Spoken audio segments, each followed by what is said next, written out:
He didn't plan to be alone this long. At first, it was just a break. Time to breathe, heal, think. But the silence stayed, and slowly, it stopped feeling lonely. It started feeling like peace. And that's the part no one warns you about.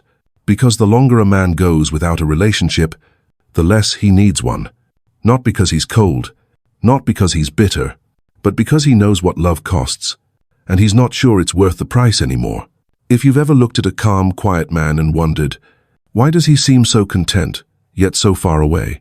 Stay right here, because today we're uncovering 12 quiet truths about what happens when a man stays single far longer than anyone expected. 1. He starts to enjoy the silence. There's a moment, usually around the third or fourth week of being alone, when the noise finally dies down. No more check-ins. No more passive-aggressive questions wrapped in sweet tones. No one is asking, "Where are you going?" or "Why are you quiet?" At first, that silence feels brutal. He wakes up and doesn't hear her footsteps in the kitchen. He eats dinner with the television on, just to avoid the echo of an empty room. And for a while he tells himself, this is temporary, that one day someone new will fill the silence again. But it doesn't happen. And slowly, something changes. The silence that once screamed at him starts to feel like music. He no longer has to explain himself. He no longer rehearses answers to questions no one is asking. He just exists. He hears the hum of the refrigerator and realizes he's been ignoring the sound of his thoughts for years. The stillness that once felt lonely becomes clear. He starts reading more, not to impress anyone just because he wants to. He makes coffee the way he likes it, no compromise. He starts savoring the slow, quiet mornings, the peaceful, uneventful nights, and eventually, he doesn't dread being alone anymore. He prefers it, because he realizes peace was never about someone loving him right. It was about finally loving being with himself. 2. He becomes hyper-independent. It begins subtly, almost like survival mode. He tightens that loose screw under the sink, not because he wants to, but because there's no one else to call. He orders groceries for the week, pays attention to what's running low. He stops waiting for someone to plan the weekend with. Bit by bit, he becomes the provider, the planner, the protector, but only for himself. He learns how to cook more than the basics, learns the difference between olive oil and butter, learns how to clean his house, not out of duty, but because a clean space brings calm. And this independence? It grows roots. At first, he misses the little things. Someone was folding laundry beside him, sharing a quiet ride home, picking a restaurant together. But over time those memories fade. Now, he books vacations solo and enjoys it. Now, he handles his health appointments, finances, and daily decisions without discussion, compromise, or delay. What used to be shared work has become his rhythm. And with every task he masters alone, he starts needing people less. He doesn't reject companionship, but he stops believing it's essential. And the man who no longer needs anyone, he becomes difficult to impress and nearly impossible to access. Not because he's closed off, but because he's full. 3. He forgets what companionship feels like. The odd thing is, it doesn't hit him with a bang. It creeps in quietly, like dust on a forgotten shelf. He goes months, maybe years, without anyone asking how he truly feels. And when someone finally does, maybe a kind woman at a coffee shop, he pauses. Just a second. Too long. Not because he's avoiding the answer, but the question feels foreign. He tries to remember what it felt like to come home to someone, to talk about his day over dinner, to laugh at things that made no sense to anyone but the two of them. But it's hazy now. When someone sits beside him, he doesn't know where to put his hands. He's too aware of his breathing, too conscious of the silence between words. He used to share effortlessly. Now, it feels like exposure. He used to reach out for affection. Now, a gentle touch on his arm feels like a spotlight on a wound he forgot was there.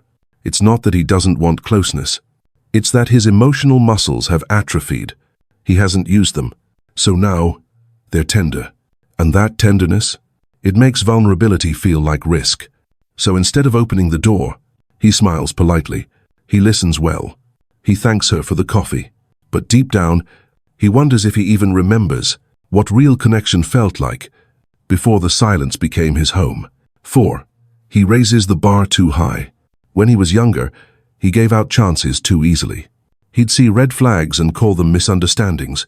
He confused chemistry with compatibility, and he believed that love could fix anything, even when love was the very thing breaking him. But time changed that. The longer he's been alone, the clearer his values become. He knows what disturbs his peace and what protects it. And now, he's not afraid to walk away. Quickly.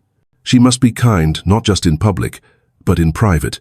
She must be calm, not because life is easy, but because she knows how to handle storms. She must listen not to respond, but to understand.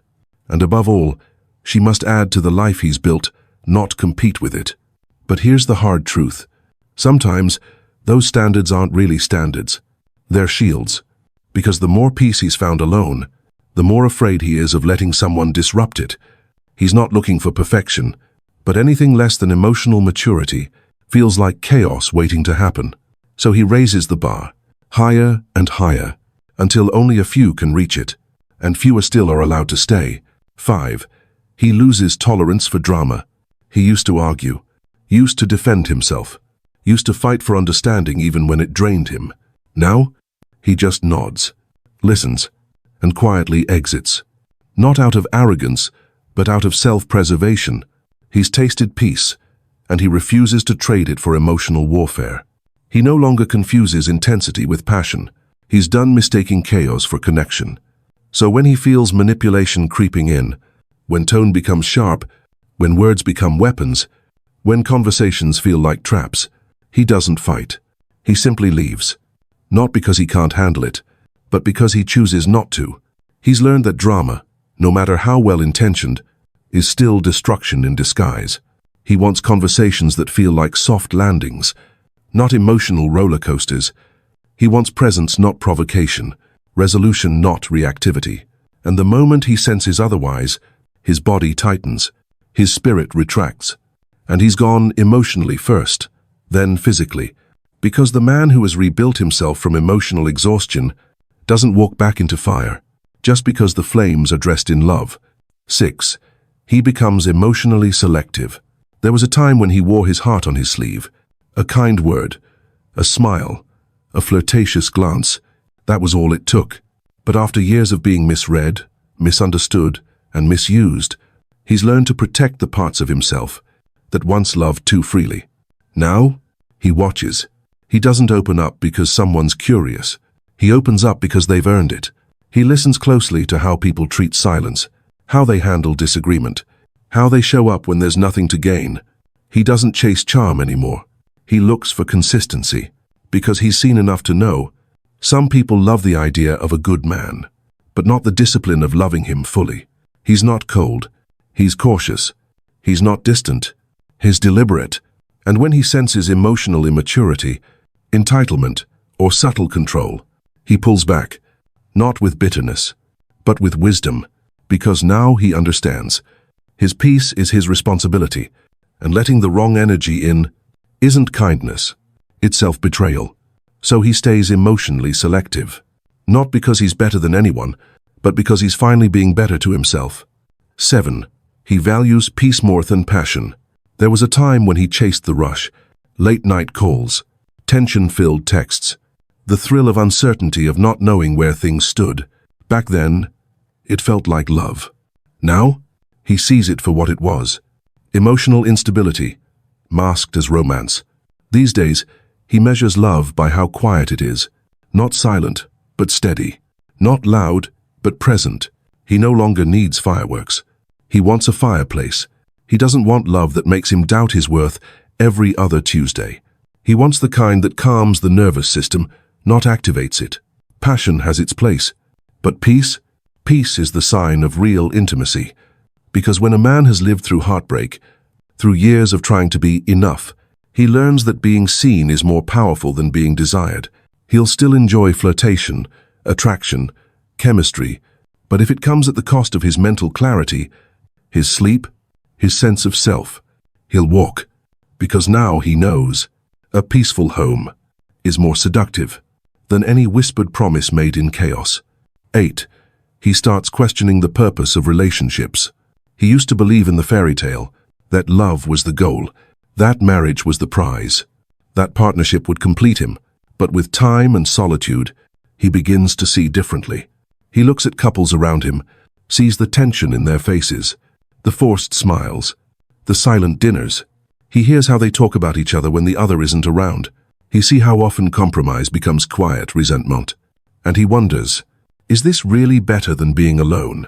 He reflects on past relationships, the exhaustion, the emotional labor, the slow erosion of freedom in the name of togetherness.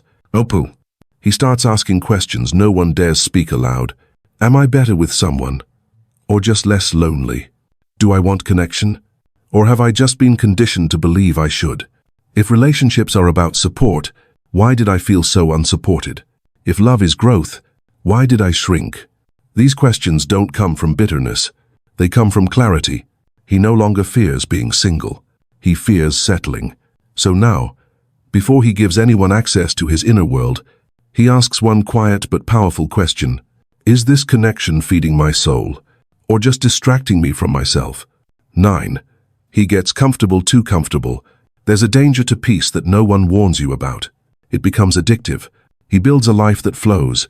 Mornings begin with stillness and sunlight. Evenings end with quiet routines, a cup of tea, a book, no interruptions, no noisy. He eats what he likes, sleeps when he wants, wakes up to silence, and calls it joy. But over time, comfort becomes confinement. He avoids social events, declines dinner invitations, stops entertaining the idea of messy love, not because he's antisocial, but because anything outside his perfect rhythm feels like chaos, even good chaos. He starts to view connection as a disruption. Affection feels invasive. Spontaneity feels like threat. He's not just protecting his peace anymore. He's avoiding life. Because comfort, when unchecked, turns into control. And control, when absolute, becomes isolation. He doesn't notice at first. But then one day, he realizes it's been weeks since anyone touched him, months since anyone truly challenged him, and maybe years since anyone surprised him. He's comfortable, but comfort without connection, that's not peace. That's paralysis. 10. He becomes a stranger to intimacy. He still knows how to flirt, still knows how to hold a door, pay the check, make her laugh. But deep intimacy? That's another story. The longer he's been alone, the more unfamiliar vulnerability becomes. He can carry a conversation. He can listen well. He can even share a few stories from his past. But when the moment comes, that subtle shift from connection to closeness, he hesitates. Not because he doesn't care, but because closeness now feels like risk. You see, real intimacy isn't about taking off your clothes. It's about taking off your armor. And for a man who's spent years learning how to keep his world controlled, intimacy feels like handing someone the keys, without knowing what doors they'll open. He fears being misunderstood. He fears being judged for the silence he's grown to love. He fears letting someone in, only to be left colder than before.